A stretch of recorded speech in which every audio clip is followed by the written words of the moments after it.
Edellisissä jaksoissa päädyimme uuteen kaupunkiin odottamaan sopivaa sääikkunaa Pohjanlahden ylitykselle. Se tulikin ja päädyimme Härnösandiin Högakustenille Ruotsiin. No niin, nyt me ollaan oltu pari yötä täällä Härnösandissa ja levätty vähän se ja käyty kaupassa ja nyt tässä meni aika iso sadealuekin yli, niin oltiin sadettakin pitämässä. Ja merialueella oli varoituksia, mutta ei siellä oikeasti mitään kovaa tullut, mitä ilmeisimmin.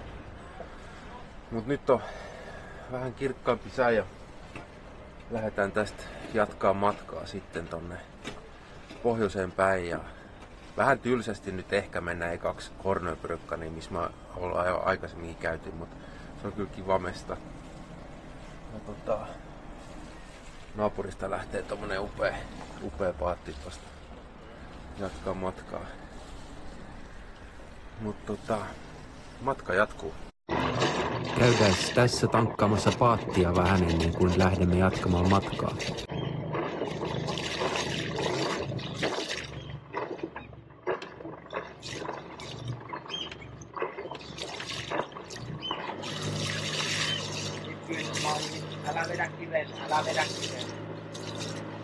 Tässä Försti jättää hienosti löysää keulaköydelle, jotta saan ajettua veneen perän laiturin hyvin.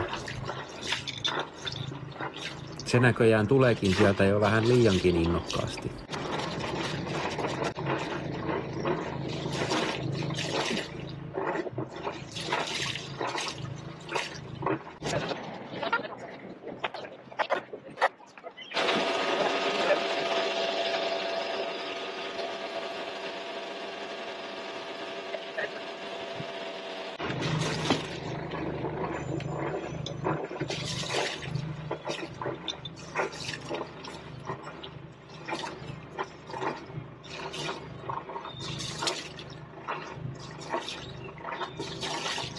Tässä vähän mittailen, mitä paatti haluaa tehdä, kun köysiä vähän päästään löysälle.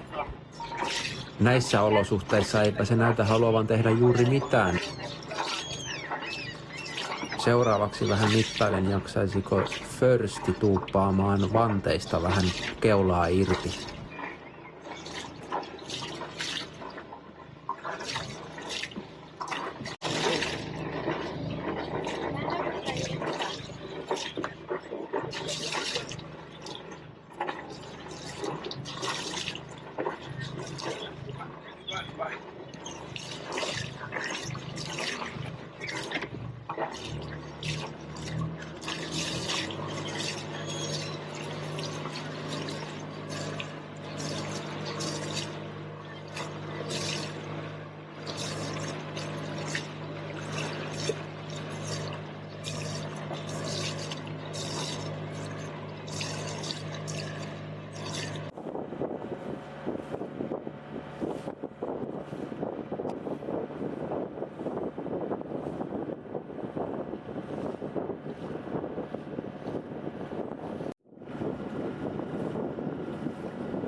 Jotenkin nämä maisemat ja satunnaiset tehtaat siellä täällä tuovat mieleen erään takavuosien huippu-TV-sarjan.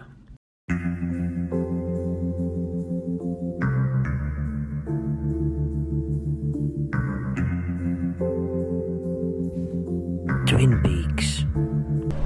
No niin, tää siirtyminen tonne Hornöbrückanille meni ihan moottoroinniksi. Ei tää tule alle 5 solmua ja suoraan päin nokkaan. Niin tää on mennyt nyt ihan moottoroinniksi, välillä tuli vielä vähemmän. Ja me päästään taas sillaa ali menemään. Se on kyllä joka kerta komea ilmestys. Hieno silta.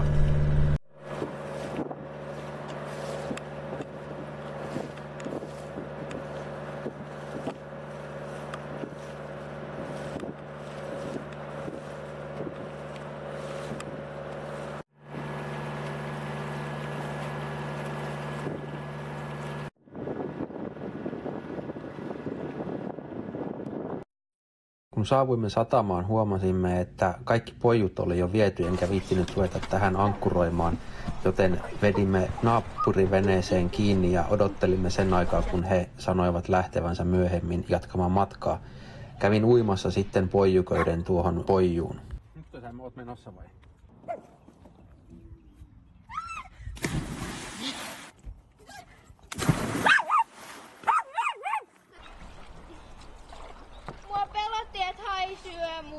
No niin, se on hyvä. Tässä vesi on itse asiassa makeaa vettä, joten ei tarvinnut murehtia sinilevästä ja tässä oli oikein hyvää uiskennella.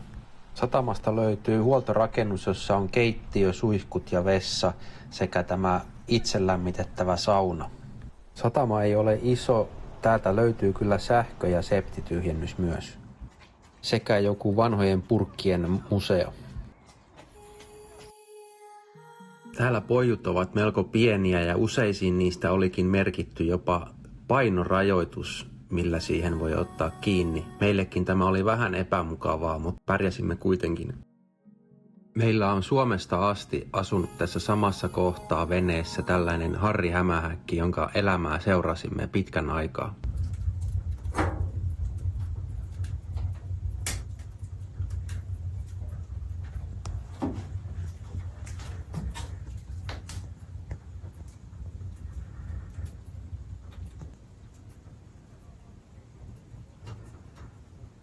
Lyhyestä virsikaudis tällä kertaa. Kiitos kun jaksoit katsoa tämänkin jakson.